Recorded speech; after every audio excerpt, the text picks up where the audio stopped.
ओडिशा को माड़ी आसुची भयंकर कालबैशाखी झड़ वर्षा और ता सहित कहवा जून 5, 6, 7 आगामी 3 दिन पाणीपाग पूर्वानुमान ओडिशा परिप्रेक्षी। हाँ आज्ञा मुझे कलाकान सामंतरे आप देखते विद्रे कलाकान यूट्यूब चैनल आपन को आम चैनल को स्वागत। जब कहवा भयंकर कालबैशाखी झड़ वर्षा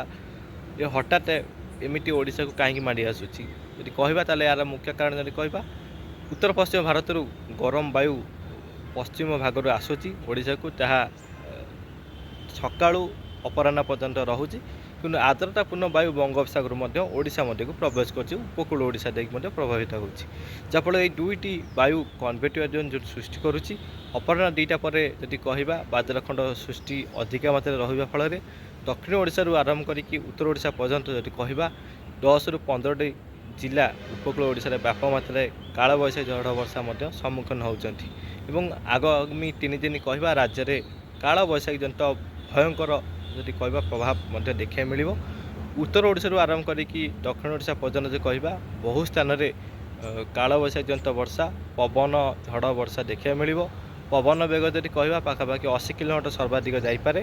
और वर्षा जदि कहवा पाखापाखि 80 मिलीमीटर आरंभ कर 100 मिलीमीटर पर्यंत रही संभावना रही प्रबल अतिप्रबल वर्षा और कुआपथर जनित वर्षा देखा मिल पारे। आगामी 3 दिन यही स्थिति रहीतु पश्चिमा वायु और पूर्वाली वायु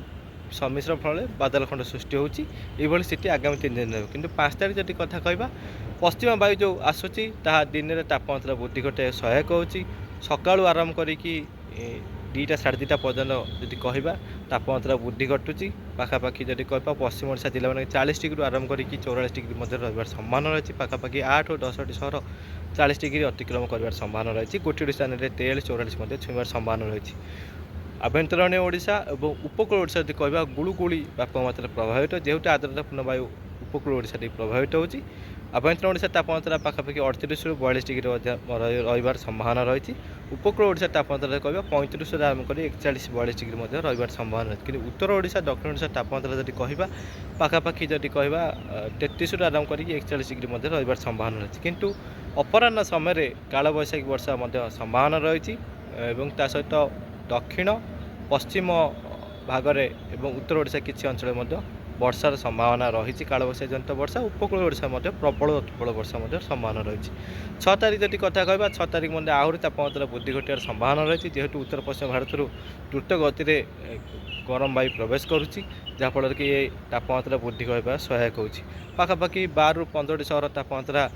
40 डिग्री अतिक्रम कर संभावना रही पश्चिम ओडिशा तापमात्रा जब कहवा 43, 44 डिग्री छुईबार संभावना रही आभ्यंतरण ओडिशा तापमात्रा 38 ରୁ 42, 43 डिग्री रही संभावना रही उपकूल ओडिशा जब कहवा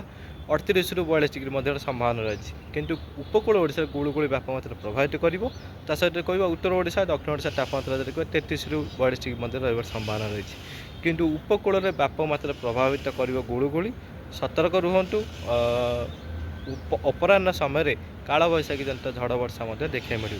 7 तारीख जब कथा कहवा राज्य तापमात्रा आहरी वृद्धि घटार संभावना रही पाखापाखि 15 ରୁ 20ଟି सहर तापमात्रा 40 डिग्री 39 डिग्री छुईबार संभावना रही बहु स्थान में 43 डिग्री देखा मिल पाए पश्चिम ओडिशा जिला मानक